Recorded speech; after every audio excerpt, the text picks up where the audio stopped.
인공지능 거품론 속에 시장 변동성마저 커지면서 어제와 오늘 우리 반도체 주식도 지옥과 천당을 오갔습니다. 이 소폭 반등에는 성공했지만 앞으로 남아있는 불확실성 여전합니다.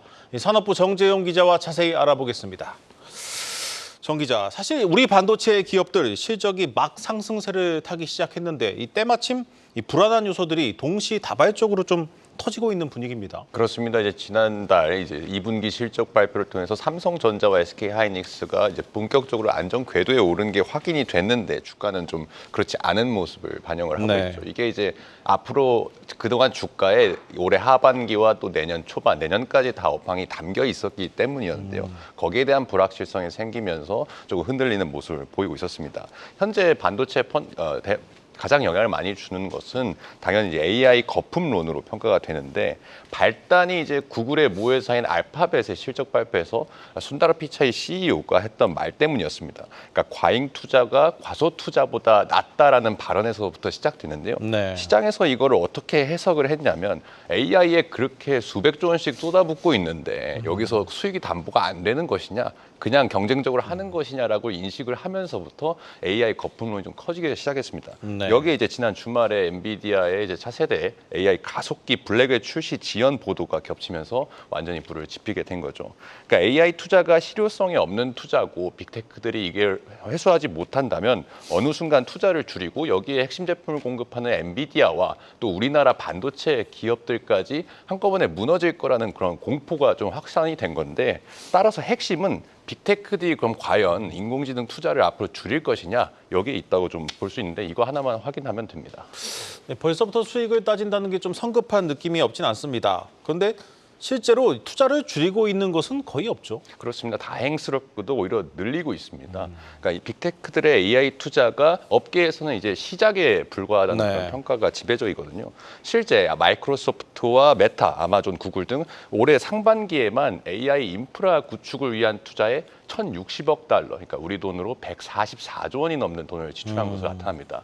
이것은 지난해 같은 기간보다 50% 이상 증가한 수치인데요. 그러니까 스마트폰 경쟁에서 굉장히 많은 메이커들이 뛰어들었지만 플랫폼에서도 결국엔 구글의 안드로이드와 애플의 iOS만 살아남았던 것처럼 이 AI 인프라 시장에서도 결국엔 승자 독식 시장이 될 것이기 때문에 빅테크들은 이것을 감소하면서도 뛰어들고 있다, 이런 시각이 지배적인데요. 따라서 5년 이내에 데이터 센터 등 AI 인프라에 최대 1조 달러가 투입이 될 것으로 또 예상이 되고 있습니다. 또 AI 인프라 투자가 과잉이라는 지적도 있지만 지금 엔비디아의 GPU나 이런 것들은 또 범용성이 좀 더 다양하거든요. 그러니까 구글의 엔진이나 아니 아마존의 전자상거래 데이터 센터로 쓸 수 있기 때문에 GPU의 구매는 계속될 것이다, 이렇게 좀 보고 있고, AI 인프라 투자를 멈추지 않는 한 이제 엔비디아와 이에 따른 HBM, 우리나라 기업들이 공급하고 있는 AI 메모리 수요도 지속된다고 볼 수가 있겠습니다. 이번에 엔비디아 얘기로 다시 돌아가 보겠습니다. 엔비디아의 차세대 인공지능 가속기에서 이 결함이 발견되면서 이 출시가 늦어졌다는 소식이 들렸는데, 이 걱정은 여기에 이 고대역폭 메모리 공급하는 HBM 공급하는 삼성전자나 SK하이닉스가 영향을 받을 것이다, 이런 우려들이 있지 않았습니까? 그건 어떻게 보면 되겠습니까? SK하이닉스가 이제 주도적으로 공급을 좀 해왔잖아요. 삼성전자는 이제야 공급 물꼬를 좀 텄었는데 좀 어떻게 보면 안 좋은 소식이기도 하죠. 하지만 반대로 생각하면은 이번에 논란이 됐던 게 이제 올해 하반기에 출시 예정이었던 이제 GV200이라는 그 칩입니다. 여기에 이제 B200이랑 블랙웰 200이라는 칩이 두 개를 합친 최신 칩인데요. 여기 B200에는 HBM3E가 8개가 탑재가 됩니다. 양산을 준비하면서 발생한 결함으로 출시가 3개월가량 지연될 수 있다는 소식이었는데, 아직까지 반도체 설계를 한 엔비디아의 잘못인지 아니면 반도체를 만드는 패키징을 하는 TSMC의 잘못인지는 파악이 되지 않았습니다. 이거 지연된다는 것 자체가 아직까지는 미정인 그런 소식이었거든요. 양산을 준비하면서 발생한 결함으로 이제 좀 출시가 지연될 수 있다는 건데, 중요한 건 이제 블랙웰 출시만 지연된다는 것이지 AI 가속기 전체가 밀렸거나 수요가 줄어들었다는 그런 내용은 전혀 아닙니다.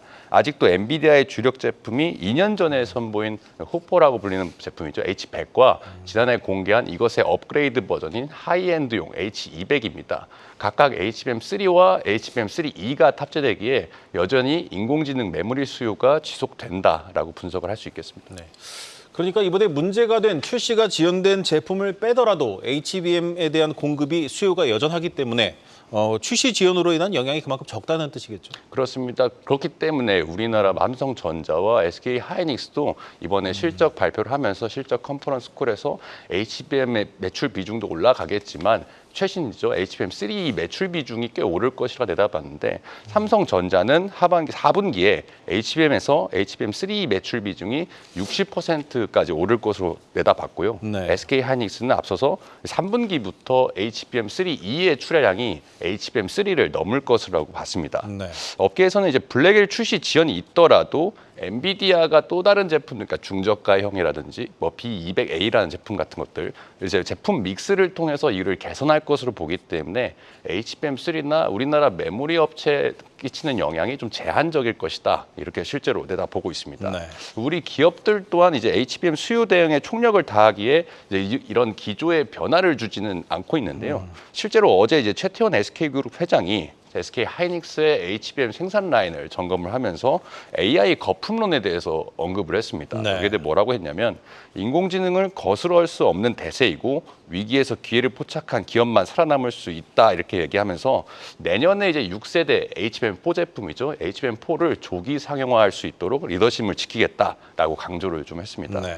엔비디아에 대한 이제 과도한 기대감과 여기에 따른 AI 반도체에 대한 기대가 커지면서 공포 또한 너무나 커져버린 것이 우리 반도체 시장의 최근의 상황이라고 볼 수 있겠습니다. 네, 잘 들었습니다. 산업부 정재용 기자였습니다.